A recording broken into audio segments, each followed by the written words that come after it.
As you may recall, I stated on my company's website that I was working on an animated Batman fan film that would allow me to show everyone how the Bat Family could work in the Nolanverse due to the strongly positive reaction to my Bat Family in the Nolanverse video. Well, I have to say that I will no longer be working on it due to the fact that Nolan's The Dark Knight Rises is too similar to what I was going to do. Before I explain that Robin may be in The Dark Knight Rises, allow me to explain what I mean about Nolan's film being too similar. Nolan's film is working the same theme I wanted to work with, legacy. I was going to have Talia take up Raj's crusade and have Deadshot work with the League of Shadows. Batman was going to deal with the fact that to continue his legacy, he would need someone to take over for him, which would bring Robin into the film. Then we'd have Catwoman and her legacy issues of her maybe being the daughter of crime boss Carmine Falcone from Batman Begins. The last legacy issue would be having Commissioner Gordon's adopted daughter, Barbara Gordon, being kidnapped. Nolan is using Bane instead of Deadshot, but the theme of legacy as well as the inclusion of Talia and Catwoman has already made his film too similar to mine, and now he might have Robin as well. Now let's deal with the first issue of the No Robin in Nolanverse discussion. The famous quote that's quoted again and again and again by the No Robin crowd. Apparently, Nolan talked to the Lasby News, a small English publication, about a Batman Begins sequel back in 2005. Here's an article about it from IGN. In related sequel buzz, director Christopher Nolan reportedly spoke candidly with a small English publication, The Lasby News, about the next Bat flick. If David's writing it, Christian's still Batman, and everyone else is still returning. Me not returning would be like the only student of a graduating class skipping a big day to wash the car, Nolan apparently said. Like Begins, one clear-cut villain isn't the plan, Nolan added. And what of the boy wonder? The studio wasn't interested in Robin. We weren't either. This is a young Batman, so Robin's a few films, not for a few pictures anyway. Dick Grayson's still in the crib somewhere. I seriously doubt I will even be involved when Robin's in the franchise. Unfortunately, I've been unable to track down the actual article or even a working website for the Lasby News. If any of you good folks can then drop me a line at the email address below. No one has found the article, by the way. Also, according to the website Rope of Silicon, the article in question was first mentioned in a 2005 article at superherohype.com by a scooper named Trev. The source of the Superhero Hype article even lists the source as simply Trev. Anyways, this is that famous quote, but see how Nolan mentions that the studio wasn't interested in Robin at the time? He doubted being involved when Robin is in the franchise. Him being in a crib is just a comment on how Nolan didn't believe in 2005 that Robin was old enough to be in the films yet. That doesn't make it canon to his movies. And that's if this article even exists, since no one can find it. If you can, let me know. And here's an example of how Nolan may say one thing and end up thinking differently later. At a Santa Barbara International Film Festival in 2011, Nolan confirmed that he didn't even plan on making a sequel to Batman Begins. Here's the Q&A from film.com. Did he always plan on making sequels to the movie? Not immediately. We saw Batman Begins as a standalone film. The Joker card was just an exciting way to say it could carry on. But as the film came out, I just became fascinated by seeing that character in this world. Now if that's not enough to prove that a quote from 2005, which may not exist, means nothing, then how about the fact that Catwoman was said not to be in the sequel to The Dark Knight Rises? Well, according to the screenwriters David Goyer and Jonathan Nolan, they said no to writing Catwoman in the next film in 2008. They gave an interview to slashfilm.com. When asked about the next villain for the next Batman film, they had this to say. We're not going to tell you. Other than to say that Batman has been published for 70 years.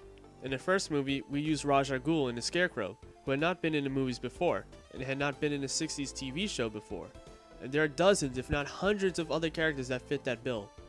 Everyone says it's gotta be the Penguin or Catwoman. Well, I completely disagree.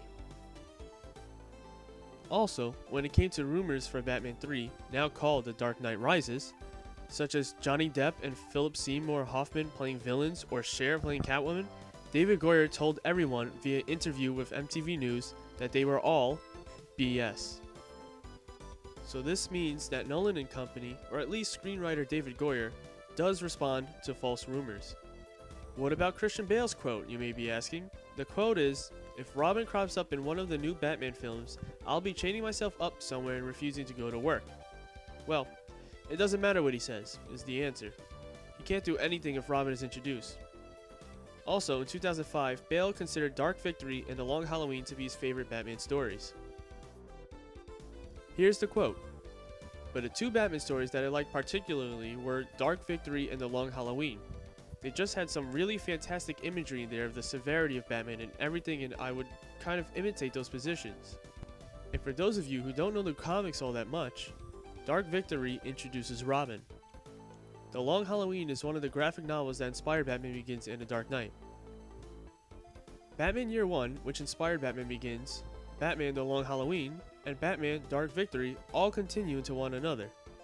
So if Batman Year One and Batman The Long Halloween are influencing the Nolanverse, then couldn't Batman Dark Victory, in which Batman goes down a dark path, pushing away Gordon and Catwoman, and having Robin pull him out of the darkness, influence the Nolanverse as well? Writer of The Long Halloween and Dark Victory, Jeff Loeb, has defended Robin's place in the Nolanverse. Here's what Loeb had to say on the issue on MTV News in 2008. Take the time to tell the story properly, Loeb told MTV News. There's a story of Dick Grayson and how he becomes Robin that is extremely moving and very helpful. In the events of Loeb's The Long Halloween, which preceded Dark Victory and served as a partial inspiration for The Dark Knight, the main characters are all left alienated and alone, bereft of even a little hope. It's Robin's presence that can change that for Bruce, Loeb argues, creating a father-son dynamic that can mirror Wayne's relationship with his own dad. In short, Robin can teach Bruce how to be more human, Loeb insisted. It's all about building the relationship between Bruce and Dick. Dick hates Bruce. He doesn't understand why it is that he needs to do this, and Bruce doesn't understand why he's doing it either because he's not a parent. He doesn't know how to be a parent, Loeb said, and together they make each other better people, so that for me would be the next step. But for all the fans already crying out in horror just at the thought of it, Loeb isn't actually talking so much about Robin as he is about Dick Grayson. In fact, the best Robin story might not actually have Robin at all. I wouldn't let him become Robin until the third act, if that. I think that's the other problem when you tell that story, is that there's this rush to put him in a costume by the end of the first 20 minutes, and in that case, I think it's a disaster, Loeb said. So if you look at Dark Victory, Tim and I went 9 out of 12 chapters before he even started to talk about putting him in a costume, and he doesn't put the costume on until the last chapter of that book. Now let's get into the crux of it. Rumor has it that Robin's hideout is in the film, according to Eaton County and Grand Ledge officials, stating that the Dark Knight Rises production crews were scouting location in Grand Ledge's Fitzgerald Park. Here's the article from WLIX, Michigan's News Channel 10, from February 2011. Grand Ledge is no Gotham City. This may not stop the latest Batman sequel from coming to the community. According to Eaton County and Grand Ledge officials who didn't want to be identified due to confidentiality agreements, production crews from The Dark Knight Rises scouted location in Grand Ledge's Fitzgerald Park last week as a hideout for Batman sidekick Robin. State Senator Rick Jones told WLIX Friday that he would like to maintain or adjust, but not eliminate the Michigan film tax credit, likely one of the draws for productions like The Dark Knight Rises. The credit can give filmmakers up to a 42% tax credit, but is one of the many tax cuts that may be on a chopping block in the next budget. Grand Ledge is no stranger to the movie business. Fitzgerald Park was the site of filming for the still unreleased remake of Red Dawn in 2009.